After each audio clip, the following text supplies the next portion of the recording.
Disenyo sa mga housing units alang sa biktima sa landslide sa Tinaan Naga, giusab inay two-story row house, gihimo na kining one-story. Apan init si 7 mipasalig sa katapusan sa Pebrero sunod tuig, mapabarog na ang mga housing units. Si Luan Mirondina sa report.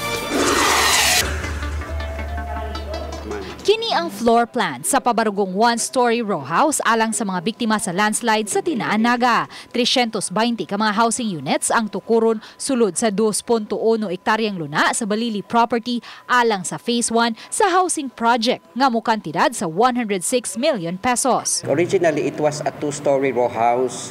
But then with the issue of the beneficiaries that they really wanted to live in a lot, not a condo type.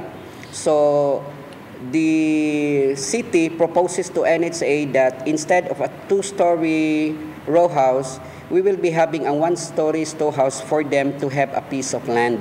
Ang matag unit mo kantidad og tag 450,000 pesos ug may gidakon nga tag 26 square meters. I-cluster kini sa tag 8 ka mga units. Pasalig sa NHA 7 nga mas lig-on ug mas nindot ang kalidad niini, itandi sa disenyo sa mga housing units sa mga biktima sa bagyong Yolanda. So it's bigger compared to Yolanda. And then the specification is also different from the Yolanda. That's why the costing for this housing unit, the row house for the Naga, is something like 450,000 plus per unit. Mas mahal siya, mas nindot. Mas mahal siya, mas nindot compared sa Yolanda.